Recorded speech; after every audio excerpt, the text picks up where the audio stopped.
Pollination, ठीक है, जिसको कहते हैं परागण। ठीक, तो सबसे पहली बात अगर आपको मैं बता दूं, समझा देता हूं, अभी टाइम पूछने का नहीं है इसलिए समझा देता हूं डायरेक्ट कि पॉलिनेशन कहते हैं किसको है। ठीक ना, तो आपने दिमाग में सेट कर लीजिए पॉलिनेशन क्या होता है। दो स्टेप हम बताएंगे। सबसे पहला स्टेप, ये एंथर दिख रहा है, ये एंथर है। ये क्या है? एंथर है। एंथर से पॉलन ग्रेन कहाँ रहता है, परागकण कहाँ रहता है? एंथर में। एंथर से पॉलन ग्रेन निकलकर एस्टिग्मा तक जाता है, उस प्रोसेस को पॉलिनेशन कहते हैं। मैं फिर से बता रहा हूं, एंथर से पॉलन ग्रेन निकलकर एस्टिग्मा तक जाता है, उस प्रोसेस को पॉलिनेशन कहते हैं। क्लियर हो गया बात?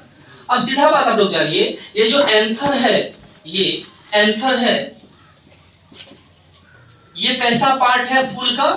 मेल पार्ट है, नर भाग है। ठीक है, और ये जो एस्टिग्मा है, एस्टिग्मा, ये कैसा पार्ट है फूल का? फीमेल पार्ट है, मादा भाग है। ठीक है, समझिए बात को। मैंने भी जस्ट क्या परिभाषा बताया पॉलिनेशन का, कि एंथर से पॉलन ग्रेन निकलकर एस्टिग्मा तक जाता है, उसे पॉलिनेशन कहते हैं। क्लियर?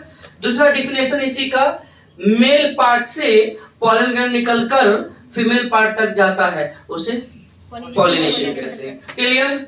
बात सेट हो गया। आप दोनों में से कुछ भी बोल सकते हैं, चलेगा बात। ठीक है ना। इसके बाद तुरंत हम लोग पढ़े थे कि पॉलिनेशन का दो टाइप हो जाता है। एक टाइप को बोलते हैं सेल्फ पॉलिनेशन और दूसरा को बोलते हैं क्रॉस पॉलिनेशन। ठीक है, अगर हम लोग बात कर ले सेल्फ पॉलिनेशन की, तो उसका मतलब होता है स्वयं, मतलब अपने आप, स्वयं, खुद से। और अगर हम लोग क्रॉस पॉलिनेशन की बात कर लें, उसका मतलब होता है कोई एजेंट। क्या होता है? एजेंट। अगर पॉलिनेशन अपने आप हो रहा है, उसे सेल्फ पॉलिनेशन कहेंगे, स्वपरागण कहेंगे। अगर वो पॉलिनेशन किसी एजेंट के थ्रू हो रहा है, जैसे कीड़ा के थ्रू होता है, हवा के थ्रू होता है, ठीक है, पानी के थ्रू होता है, किसी पक्षी के थ्रू, किसी जानवर के थ्रू होता है, उसे बोलते हैं क्रॉस पॉलिनेशन। क्लियर? अब बात तो यहाँ समझिए कि क्रॉस पॉलिनेशन और सेल्फ पॉलिनेशन में थोड़ा सा अंतर ये होता है कि सेल्फ पॉलिनेशन बिना किसी एजेंट के होता है, जबकि क्रॉस पॉलिनेशन किसी एजेंट के थ्रू होता है। एजेंट मतलब कोई संवाहक जो उसको लेके जाएगा। क्लियर हो गया? अब आगे हम लोग पढ़े हैं कि सेल्फ पॉलिनेशन आगे चलकर दो पार्ट में बढ़ जाता है, एक ऑटोगैमी और एक गिटनोगैमी। सेल्फ पॉलिनेशन कितने पार्ट होते हैं? दो पार्ट, ऑटोगैमी एंड गिटनोगैमी।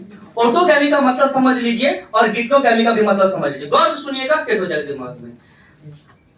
एक पौधा के, एक फूल के एंथर से पॉलन ग्रेन निकलकर उसी पौधा के, उसी फूल के एस्टिग्मा तक आता है, उसे क्या कहते हैं? ऑटोगैमी कहते हैं। मैं रिपीट कर रहा हूं, एक पौधा के, एक फूल के एंथर से पॉलन ग्रेन निकलकर उसी पौधा के, उसी फूल के एस्टिग्मा तक आता है, उसे क्या कहते हैं? ऑटोगैमी कहते हैं। क्लियर? मतलब पौधा भी सेम है, फूल भी सेम है, ऑटोगैमी में। Now come to the geitonogamy. Geitonogamy में एक पौधा के, एक फूल के एंथर से पॉलन ग्रेन निकलकर उसी पौधा के, किसी भी फूल के एस्टिग्मा तक जाता है, क्या कहते हैं? सेट हुआ दिमाग में? यहाँ पौधा सेम है, फ्लावर चेंज है।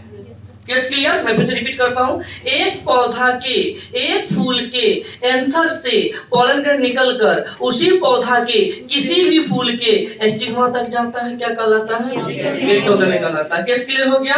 ओके, अब बात कर लेते हैं ऑटोगैमी की। दो टाइप्स होते हैं। कितने टाइप्स होते हैं? दो टाइप्स। एक टाइप को कहते हैं होमोगैमी।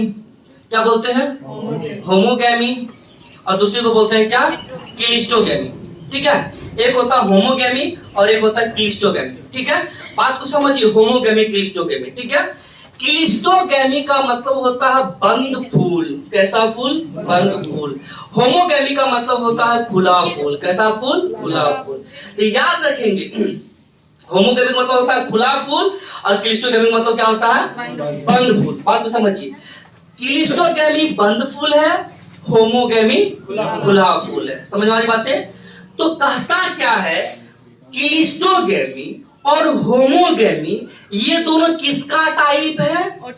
ऑटोगैमी का टाइप है। इस बात को भूलेंगे नहीं कि क्लिस्टोगैमी और होमोगैमी किसका टाइप है? ऑटोगैमी। और ऑटोगैमी का फंडा क्या था? एक प्लांट भी सेम, फूल भी सेम। तो इसका मतलब है अगर ये दोनों इसका टाइप है तो इन दोनों में भी वही केस होना है जो इससे पहले वाले में था। क्लियर? मतलब इसमें भी सेम पौधा सेम फ्लावर, इसमें भी सेम पौधा सेम फ्लावर।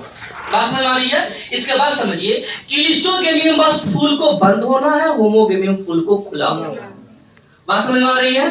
अब यहाँ पे बात को पकड़िए, क्लिस्टोगेमी बंद फ्लावर है तो इसमें जब भी होगा तो सेल्फ पॉलिनेशन ही होगा, स्वपरागन ही होगा। मुंह खुला हुआ नहीं है जो कहीं से उड़कर कहीं चल जाएगा, मुंह यहाँ पे बंद है, इसीलिए इसका फीमेल भी अंदर में, मेल भी अंदर में है और फीमेल भी अंदर में है। इसलिए जब भी होगा इसमें सेल्फ पॉलिनेशन होगा, अपने आप होगा, कोई बाहर से लाके कर नहीं देगा, काहे कि यहाँ पे बंद है। Cleistogamy case clear? ओके, अब आते हैं होमोगेमी। होमोगेमी खुला हुआ फूल की हम लोग बात करते हैं तो याद रखेंगे, होमोगेमी में जनरल केस में क्या होगा, सेल्फ पॉलिनेशन ही होगा। लेकिन होमोगेमी में एक चीज और हो सकता है, क्रॉस पॉलिनेशन भी हो सकता है। क्यों? क्योंकि फूल यहाँ खिला हुआ है।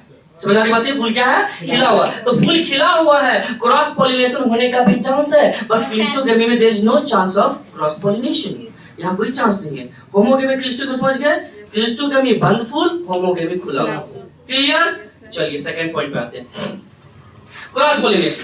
क्रॉस पॉलिनेशन मैंने पहले बताया था कि एजेंट के थ्रू होगा। किसके थ्रू होगा? एजेंट के थ्रू। तो क्रॉस पॉलिनेशन का डेफिनेशन सुन लीजिए अच्छे से, है ना। क्रॉस पॉलिनेशन में क्या होता है, एक पौधा के, वो सुनेंगे, एक पौधा के, एक फूल के एंथर से पॉलन ग्रेन निकलकर किसी दूसरे पौधा के किसी भी फूल के स्टिग्मा पे जाता हो, उसे क्या कहेंगे? Cross pollination. बात समझ में आ रहा है? मैं फिर से रिपीट करता हूं, एक पौधा के, एक फूल के एंथर से पॉलन ग्रेन निकलकर किसी भी पौधा के और किसी भी फूल के स्टिग्मा पे जाता हो, उसे क्या कहते हैं? क्रॉस पॉलिनेशन कहते हैं। लेकिन ध्यान रखेंगे, क्रॉस पॉलिनेशन किसी भी पौधा, कौन पौधा? सेम प्रजाति का पौधा, सेम स्पेसीज का पौधा, एक ही स्पेसीज होगा, एक ही प्रजाति होगा, दूसरा स्पेसीज दूसरा प्रजाति नहीं होगा, सेम प्रजाति होगा। ऐसा नहीं है यहाँ धान का पौधा है यहाँ गेहूं का पौधा से हो जाएगा ना, ना, जब भी होगा धान के पौधा से ही होगा।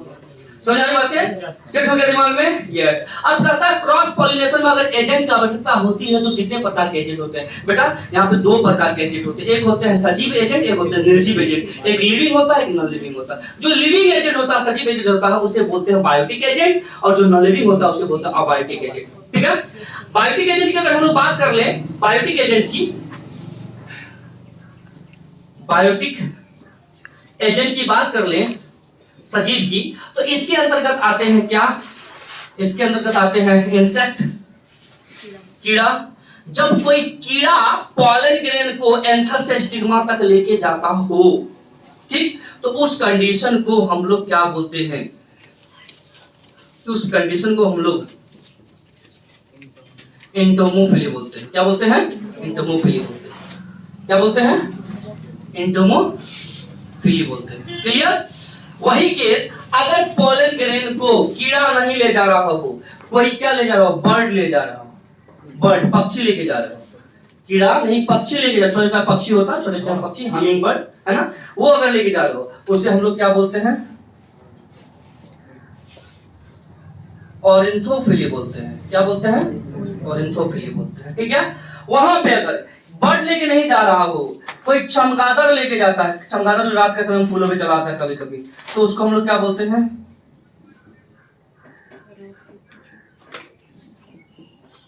चिरिप्ट्रोफिली, उसको चिरिप्ट्रोफिली बोलते हैं। ठीक है? चमगादड़ नहीं है वहां पे क्या है? वहां पे कोई घोंघा है, स्नेल है ना, उसको क्या बोलते हैं? मेलेकोफिली। क्या बोलते हैं? मेलेकोफिली बोलते हैं। जब घोंघा लेके जाएगा उसको मेलेकोफिली बोलेंगे। क्लियर? वहीं पे अगर उसको कोई एनिमल, कोई जानवर लेके जा रहा है, उसे हम लोग क्या बोलेंगे? क्या बोलेंगे? जूफिली बोलेंगे। तो इस प्रकार से हमें पता चलता है जो बायोटिक एजेंट होता है, सजीव एजेंट जो होता है, उसमें इंसेक्ट, पक्षी, बैट, चमगादड़, सेरेल, घोंघा, एनिमल, जानवर आ सकता है। तो आपके ऑब्जेक्टिव के क्वेश्चन बनते हैं कि अगर पॉलिनेशन, क्रॉस पॉलिनेशन इंसेक्ट के द्वारा होता है तो उसे क्या कहते हैं? इन्हीं में 4 ऑप्शन रहेगा तो आपको बोलना पड़ेगा एंटोमोफिली। ठीक है, यही सारा पार्ट है बायोटिक एजेंट का। इसके अलावा मैंने बताया था अबायोटिक एजेंट भी होता है। ठीक है, अबायोटिक एजेंट, अबायोटिक एजेंट। ठीक है, तो अबायोटिक एजेंट जो होता है इसके केस हम लोग देखते हैं कि अबायोटिक एजेंट में 2 चीज आता है, एक आता है विंड, ठीक है, और एक आता है वाटर। ठीक है, एक विंड और एक वाटर, हवा और पानी। होता है कभी कभी, क्या आप देखे होंगे धान के फसल में या गेहूं की फसल लगता है तो उस समय हवाएं बहती रहती है, या जब भी फूल वाला मौसम आता है उस समय हवाएं बहती रहती है। तो ये हवाएं क्या करती है? पॉलन ग्रेन को उड़ा के स्टिग्मा तक पहुंचा देती है। तो वहां एजेंट कौन बन रहा है? हवा बन रहा है। तो कहता है जब पॉलिनेशन, जब क्रॉस पॉलिनेशन हवा के द्वारा होगा, है ना, विंड के द्वारा होगा, उसे हम लोग एनिमोफिली कहेंगे। क्या कहेंगे? एनिमोफिली कहेंगे। याद रखेंगे, उसे हम लोग एनिमोफिली बोलेंगे। ठीक है, उसे एनिमोफिली बोलेंगे। लेकिन वहीं पे अगर हम लोग बात कर ले, है ना, वाटर के जरिए, तो याद रखेंगे जब पानी कुछ फूलों जैसे कुछ ये होता है ना, कमल का फूल आप देखे होंगे पानी के ऊपर आता है, तो उसमें क्या होता है? हवाएं उसको उड़ा के लेके जाते हैं। पानी के जो है पॉलन ग्रेन गिरा पानी पे, पानी उसको बहाते हुए लेके चल गया कहीं और, फिर उछाल मारा किसी दूसरे फूल पे चला गया। इस प्रकार से वाटर भी क्या करता है? पानी को, या बारिश की बूंदें गिर रही है आसमान से तो फूल पे गिरी और फूल के साथ छिटक के कहीं और भी गिर गई, तो पानी ने क्या किया? पॉलन ग्रेन को पहुंचा दिया कहीं से, है ना, एंथर से स्टिग्मा पहुंचा दिया। तो वही बात कहता है, तो वाटर भी क्या करता है? पॉलिनेशन करता है। कहता है जब वाटर पॉलिनेशन करेगा, क्रॉस पॉलिनेशन, उसे हम लोग कहेंगे हाइड्रोफिली। क्या बोलेंगे? हाइड्रोफिली बोलेंगे। कौन सी बोलेंगे? हाइड्रोफिली। याद रखेंगे जब क्रॉस पॉलिनेशन वाटर के जरिए होगा तो उसे हाइड्रोफिली बोलेंगे। क्या बोलेंगे? हाइड्रोफिली। अब सवाल आ जाता है, हाइड्रोफिली होते हैं 2 प्रकार। कितने प्रकार होते हैं? 2 प्रकार के। एक होता है हाइपो हाइड्रोफिली और एक होता है ईपी हाइड्रोफिली। तो ध्यान से सुनेंगे इसको, ये हाइपोहाइड्रोफिली क्या होता है और ईपी हाइड्रोफिली क्या होता है। कुछ पौधे ऐसे होते हैं जो पानी के अंदर होते हैं और फूल भी उसका पानी के अंदर ही निकलता है, और कुछ पौधे ऐसे होते हैं जो पानी के ऊपर रहते हैं, जैसे उसका फूल पानी के ऊपर रहता है, जैसे कमल फूल हो गया, हम लोग के गाँव में कोका फूल हो जाता है, या घेगना जिसको कहते हैं, जलकुंभी जिसको कहते हैं, है ना, वाटर हाइसिंथ, तो वो हो गया। ये सब पानी के ऊपर रहते हैं, है ना। अब सवाल यहाँ पे आता है कि जब पॉलन ग्रेन पानी के अंदर ही स्टिग्मा तक जाए एंथर से निकल के, उसे क्या कहेंगे? हाइपोहाइड्रोफिली। ये पानी के अंदर पहुंच जाएगा, क्योंकि फूले अंदर में है पानी के, तो जाएगा अंदर ही, ठीक है, उसे हाइपोहाइड्रोफिली कहते हैं। लेकिन वही ईपी हाइड्रोफिली की बात करें तो ये पानी के ऊपर ट्रेवल करता है, जैसे कमल फूल में, है ना, जैसे जलकुंभी में, घेगना में, है ना। तो इसी प्रकार से हाइपोहाइड्रोफिली, पॉलन ग्रेन पानी के अंदर जाएगा स्टिग्मा तक, ईपी हाइड्रोफिली पानी के ऊपर जाएगा स्टिग्मा। क्लियर? तो आपका पॉलिनेशन यहाँ पे होता है खत्म। Okay, thank you.